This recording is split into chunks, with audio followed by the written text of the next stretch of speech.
শুভ উদ্বোধন, শুভ উদ্বোধন, শুভ উদ্বোধন। বিশেষ করে আজকে কবি, সাহিত্যিক, সাংবাদিক, লেখক, গবেষকদের যে গুরুত্বপূর্ণ বিষয় দিয়ে একটি প্রোগ্রাম করতে যাচ্ছে, বিশেষ করে স্বরলিপি পাবলিকেশন।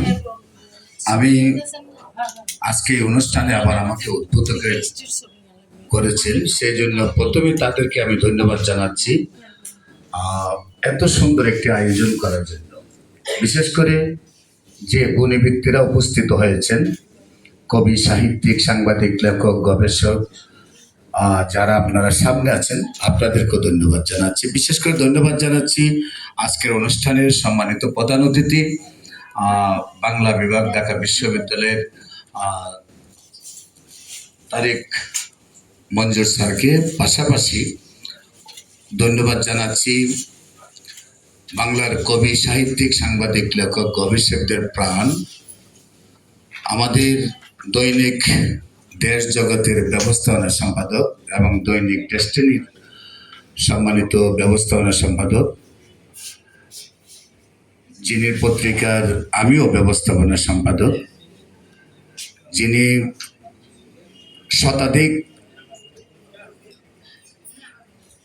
বইয়ের লেখক, কবিতা, গান, গজল লেখে যিনি সারা বিশ্ব বিজয় করেছেন, কবি মাহমুদুল হাসান নিজামীও উপস্থিত হয়েছেন। তাদের সাথে আজকের অনুষ্ঠানে অংশগ্রহণ করতে পেরে সর্বপ্রথমে লক্ষ কোটি শুকরিয়া জ্ঞাপন করছি মহান রাব্বুল আলামিনের দরবারে, যিনি আমাদেরকে এত সুন্দর একটি অনুষ্ঠানে উপস্থিত হওয়ার তৌফিক দিয়েছেন। সেই জন্য সবাই একবার বলি আলহামদুলিল্লাহ। আলহামদুলিল্লাহ। বিশেষ করে আজকে সমাজ নির্মাণ করতে কবিদের ভূমিকা,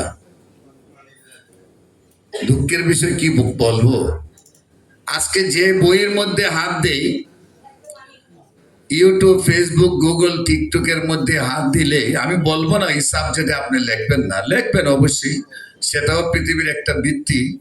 প্রেমের কবিতা ছাড়া আর কিছুই পাওয়া যায় না, প্রেমের গল্প ছাড়া আর কিছুই পাওয়া যায় না, প্রেমের গান ছাড়া আর কিছুই পাওয়া যায় না। বোঝা যায় প্রেমটাই যেই সবকিছু শেষ হবে। সেই প্রেমটা যদি হতো, আমি বিশ্বাস করতাম আল্লাহকে নিয়ে, সেই প্রেমটা হতো নবীকে নিয়ে, সেই প্রেমটা হতো ঠাকুরকে নিয়ে, না শুধু শাড়ির আঁচল আর চুলের ভঙ্গিমা নিয়ে এই প্রেম। আমরা ওই জায়গা থেকে কবি, সাহিত্যিক, সাংবাদিক, লেখকরা বের হয়ে আসতে হবে। সমাজ নির্মাণে আপনার লেখনী যদি আপনি চান, আজকে দেখেন সমাজের যে পরিস্থিতি, আমরা দেশ স্বাধীন করেছি 50 বছর অতিবাহিত, একের পর এক সরকার পরিবর্তন হচ্ছে, কিন্তু ঝামেলা দিন তো দিন শুধু বাড়তেই আছে। সমাজে মারামারি, কাটাকাটি, হানাহানি, চুরি, ডাকাতি, রাহাজারি, কোন খারাপি, নারী নির্যাতন, নারী হত্যা আমরা বন্ধ করতে পারছি না। অর্থনৈতিক অবস্থা আমাদের ভালো হচ্ছে না। যদি সেই জায়গাকে পরিবর্তন করতে হয়, সবচেয়ে মেরুদণ্ড হলো হাতের কলম, যারা লেখক। আমি মনে করি কবি, সাহিত্যিক, সাংবাদিক, লেখক, গবেষকদেরই সেখানে সবচেয়ে বেশি ভূমিকা। আর আমরা সেই লেখনী যদি হয়, আপনি দেখেন আজকে হাজারো কোটি টাকা চুরি করে এক একজন যারা আমাদের যে কর্ণধার দেশ পরিচালনা করবেন, হাজারো কোটি টাকা চুরি করছেন। আমি যদি এখন বলি, আমার মনে আবার রাজাকার বলবেন আপনারা। আমি কিন্তু আপনারা জানেন পলিটিক্যাল সংগঠন ইসলামী ছাত্র সেনা করি, সেটার একদম ছাত্র সংগঠনের একদম ইউনিয়ন সভাপতি থেকে কেন্দ্রীয় সভাপতি। আমাকে রাজাকার বানানোর সুযোগ নাই, আমাকে শিবির বানানোর কোনো সুযোগ নাই। অনেক সময় আমি ইসলামের পক্ষে কথা বললে অনেকেই মনে করেন আমি মনে হয় জামাত। আসলে জামাতের সাথে আমার সারা জীবনে দ্বন্দ্ব চলছে। তবে হ্যাঁ, কোরআনের যে আইনটা আছে, চুরি করলে হাত কেটে দেওয়া হবে, সুদ খাইলে সম্পত্তি নিলাম হয়ে যাবে, ঘুষ খাইলে সম্পত্তি নিলাম হয়ে যাবে, জাকাত না দিলে সম্পত্তি নিলাম হয়ে যাবে। ওইসব বিষয় লেখে দেখেন, এক সময় সমাজ পরিবর্তন হয়ে যাবে, এক সময় সেই সব আইন প্রতিষ্ঠিত হয়ে যাবে। মেয়ের চুল নিয়ে আর শাড়ি নিয়ে আর কত লিখবেন, এই লেখায় তো সমাজ পরিবর্তন হচ্ছে না, আরো নষ্ট হয়ে যাচ্ছে। প্রেম ভালোবাসা থাকবে, কিন্তু এটাকে নোংরামি করা যাবে না। প্রেম ভালোবাসা হবে অন্তরের, অন্তর থেকে অন্তরের একটি টান বোঝানো হবে।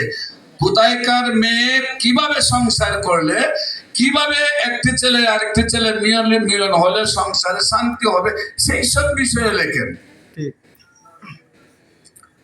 আপনি আপনার ধর্ম যেটাই হোক, আপনি হিন্দু, বৌদ্ধ, খ্রিস্টান, আদিবাসী, মুসলমান, যে ধর্মেই হন, ধর্মের মধ্যে শুধু শান্তি লেখা। আপনি শান্তি নিয়ে লেখেন, শান্তি প্রতিষ্ঠার কথাগুলি লেখেন।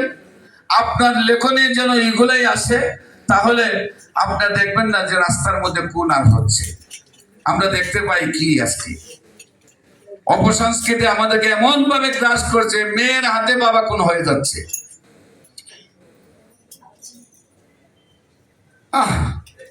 এই সমাজকে পরিবর্তন কিভাবে করবেন? আজকের গণতন্ত্র যে অবস্থা, আমেরিকার মধ্যে মানুষ রাস্তার মধ্যে না গায়ে থাকে, ইংল্যান্ডের মধ্যে মানুষ না গায়ে রাস্তায় থাকে। এই হলো আমাদের পৃথিবীতে বর্তমান আদর্শ।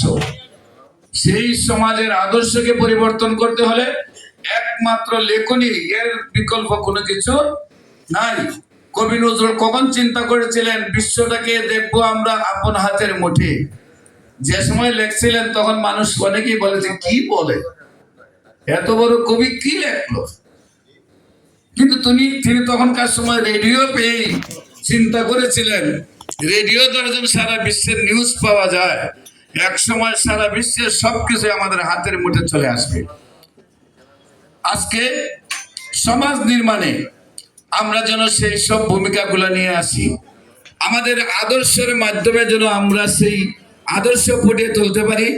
আমিও একজন ইসলামের কর্মী হিসাবে আমি বলবো, লা শরীক তুই নিখিলের স্বামী আল্লাহ দয়াময়, হযরত কহে উদারত কণ্ঠে প্রভু গো তোমার জয়। আরাফাতের মাঠ, মুক্ত গগন, লক্ষ মানুষ শুনে সেই বচন, ইসলামে অটল রয়। আজও আমরা রাসূলের শানে বলবো, ইসলামের হবে জয়, ইসলামের হবে জয়, ইসলামের হবে জয়। বিশেষ করে আপনারা শুনেছেন কিছুদিন আগে গাজীপুরে একটা ছেলে কে ইমাম সাহেবকে হত্যা করা হয়েছে।